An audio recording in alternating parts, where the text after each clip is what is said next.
In this video, we're going to look at why Monte Carlo simulations are useful, and then more practically, how do we actually understand how they work. All right, and to motivate this, let's start with a simple question. What's the probability that a card drawn at random from a standard 52-card deck is a king or a queen?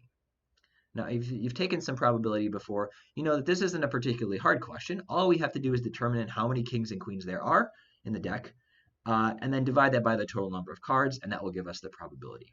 And in a traditional deck, there are 4 kings and 4 queens, so 8 total choices that would satisfy the criteria, and so the probability must be 8 over 52. All right, so estimating that probability is not really all that hard.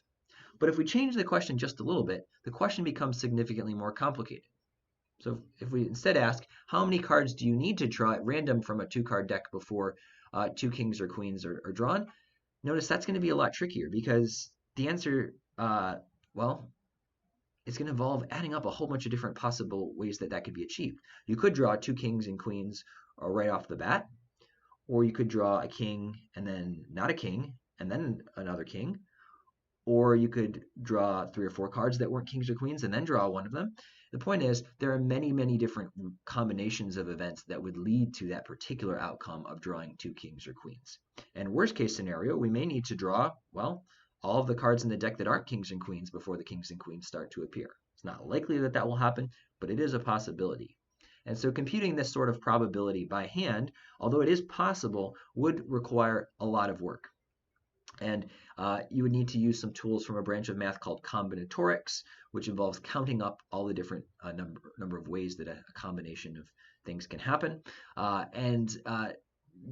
Sometimes that's really more work than you're really prepared to do. But if we use a computer, we can estimate these probabilities of events like this without a whole lot of work, and that will involve what's called a Monte Carlo simulation. And you can imagine doing this by simply simulating the process of drawing cards from a deck many, many times, and then just seeing, on average, how many cards had to come up before we got 2 kings or queens. All right, so that's the reason why Monte Carlo simulations are useful. They allow us to estimate probabilities that would be non-trivial to compute by hand. And the other thing is they allow us to consider systems where we don't just have a finite number of states. So if you recall for Markov chains, it only was applicable if we could limit the system to some finite number of states. But there are many random processes where there are an infinite number of possibilities. For example, if you're trying to talk about motion, you may want to describe the position of a person or object. Well, are there just a finite number of places where an object could be located? Well, not really. They could be located in an infinite number of different places, which means a Markov chain would not be appropriate for representing, at least to a high degree of precision, motion of an object that is random. All right, so let's move on. How does a Monte Carlo simulation work? Well, the first thing is you need to generate random inputs according to a known probability distribution. That means you need to be able to estimate the likelihoods of some simple events like drawing cards from a deck or rolling dice or flipping a coin. And once you've got that, you can count up the number of times that that event, or perhaps a more complicated event like drawing 2 kings or queens from a deck, will occur. And so we need to be able to use conditionals, things like if this, then that, or if this, you do one thing, otherwise do this other thing. Those types of commands can be implemented in any programming language, and Octave is no exception.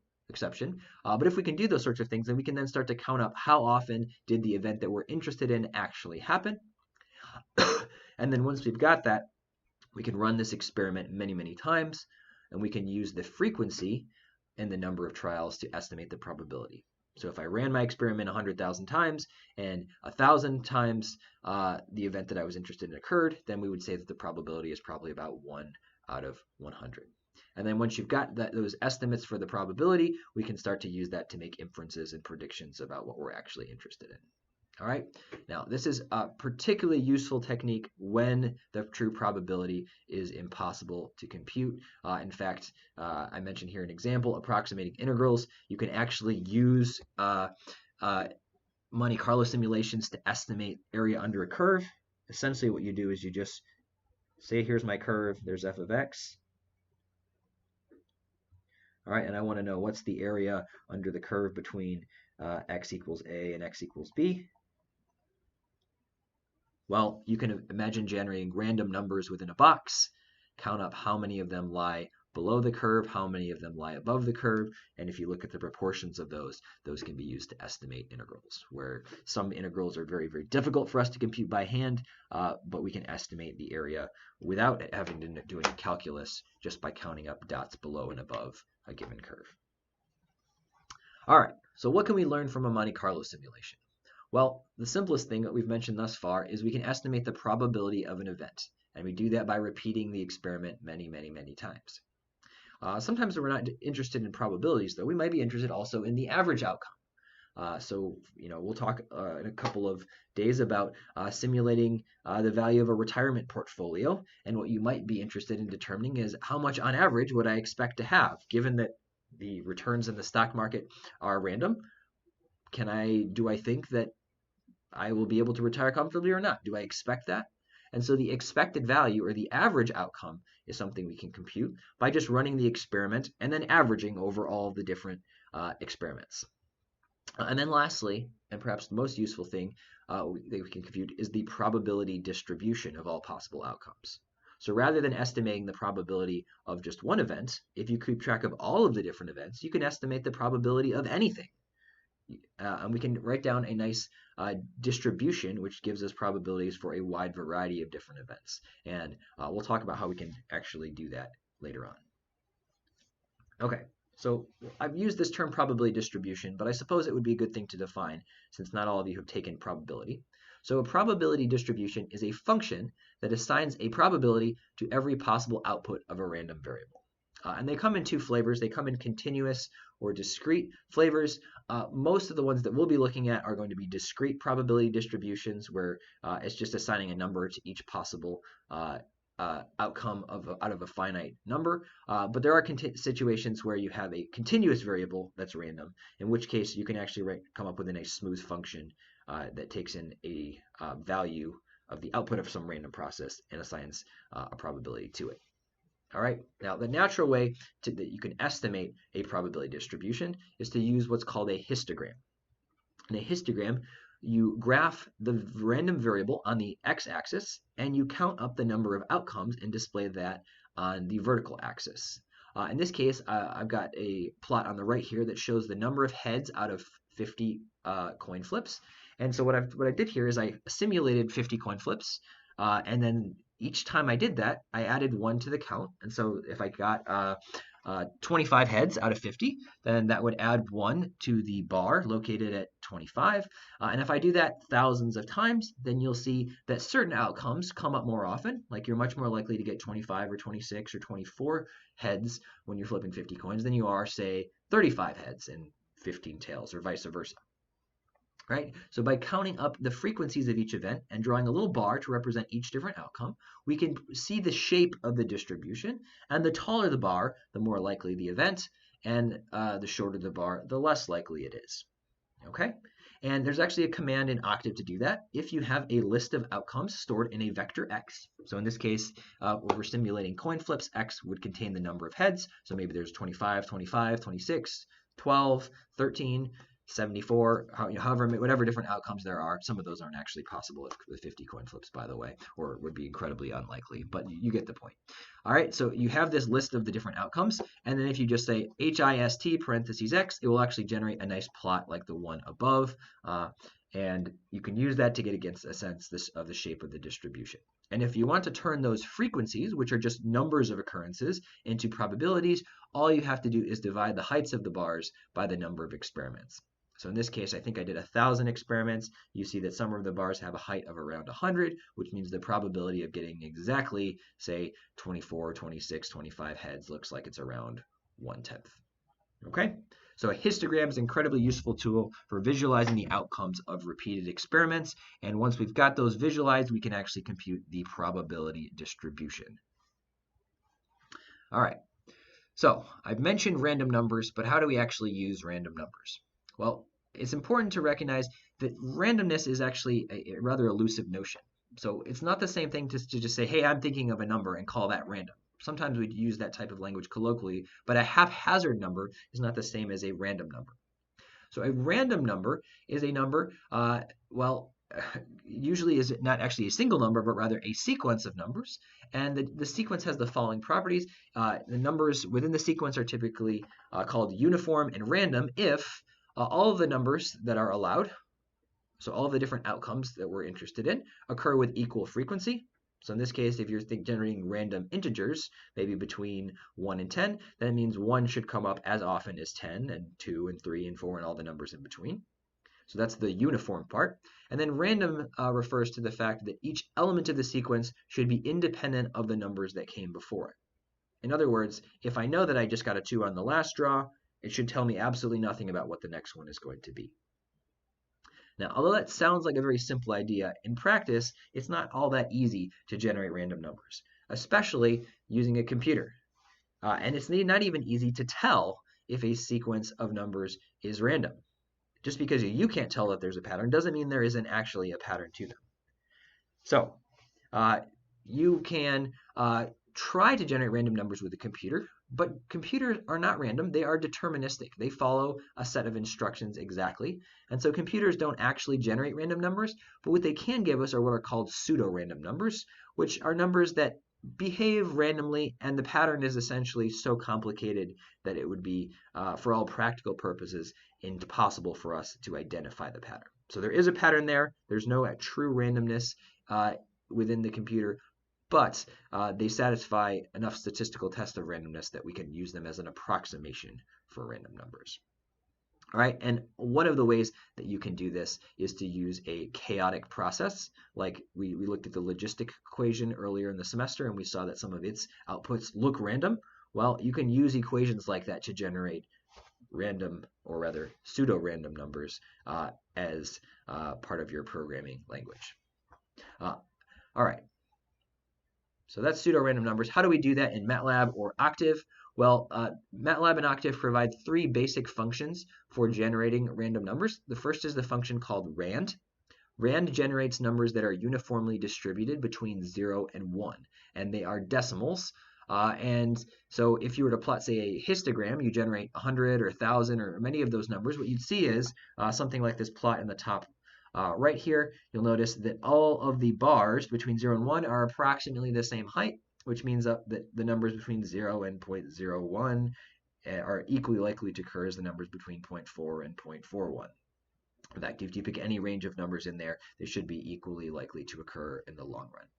All right, so that's the basic random number generator. And if you want to generate more than one random number, you just give it inputs m and n, which are the dimensions of the matrix that you want, and it would create, again, an m by n matrix or vector filled with random numbers. Okay. The second type of random number generator that Octave provides is called randi for random integers. And in this case, you give it a range of integers from a to b, and of course includes both endpoints. And then you give it the dimensions for the number of outputs you want. So if I wanted numbers between 1 and 10, I would use a command like the one here on the top right. So I give it the range 1 to 10, and I would say I would like a 1 by 1 vector. In that case, it would just spit out a number like 7. And if I give it a 1 by 2 vector, it actually would give me 2 random integers. So that's a little bit of a typo there. Let's fix that. That should be a 1. Okay. And then the last type, and this is actually one that may be the most useful of all, is you can generate random numbers that are normally distributed. Normally distributed means that the numbers, well, lots of typos in this slide. Hopefully you can ignore that. Normally distributed means they follow basically a bell curve, and so the shape you'd see here is the one at the bottom right. Notice there is some center to the distribution, which we call the mean, and there is some width to this distribution, where most of the outcomes follow or come relatively close to the mean, but there is some small probability that you get something that's far away. And you could measure the width of that distribution using the standard deviation. And for rand n, it assumes that the standard deviation that you want is 1 and the mean is 0. But you can easily change that. If you would like to have a given mean, what you can do is just add. Say we want the mean to be mu. Well, we just take mu plus rand n. And that would give you random numbers with mean mu instead of 0. So you've just shifted the distribution mu units. And if you would like to change the standard deviation, you can just multiply by the new standard deviation. So originally the standard deviation was 1. That gives it a particular width to the bell curve. And if you multiply that by 2, then you will double the width. And so you'll see that the curve becomes basically twice as wide as before. Okay, so we can use those 3 functions to generate random numbers in Octave. And if you use Python or R, the functions may have slightly different names, but they will provide functions for generating numbers according to these types of distributions as well. All right. So last thing, how do we actually use these to simulate random processes? And we'll start with a very simple example, and then we'll work towards some more interesting ones. So the simplest type of random process that I can think of is a coin flip. So let's suppose that heads comes up with probability p, and tails comes up with probability 1 minus p. Well, notice we did not have a function to generate a random coin flip, but what we did have is a function to generate random numbers that are uniform. And if you think about the number line, so I'll draw my little number line here. So there's a number line from 0 to 1. And if I just pick a point uniformly that is less than p, you'll notice that there's more area below p, as I've drawn it here, than there is above p. In fact, the length of this is obviously p, and the length of this is 1 minus p.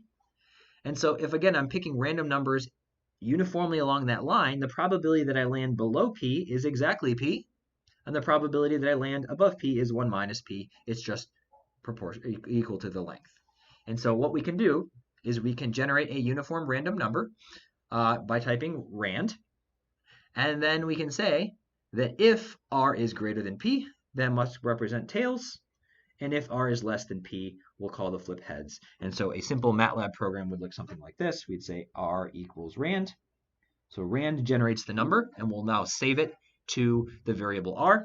And then we could say if r is less than p, I would say, how about display heads?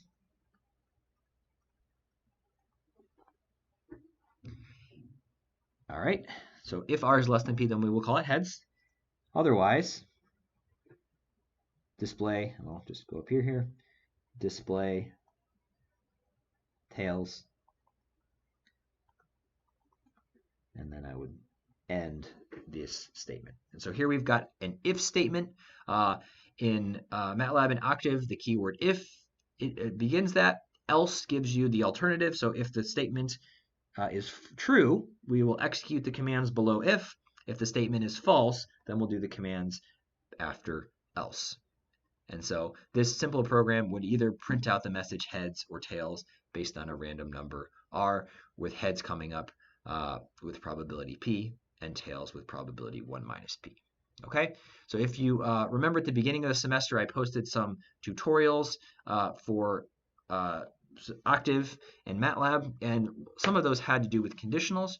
This would be a great time to go back and review those, because when we're simulating random processes, ifs and elses and things like that come in incredibly handy. All right, so we will stop there, and we'll look at some more examples of using MATLAB and Octave to simulate random processes that are a little more complicated than a coin flip in the next video.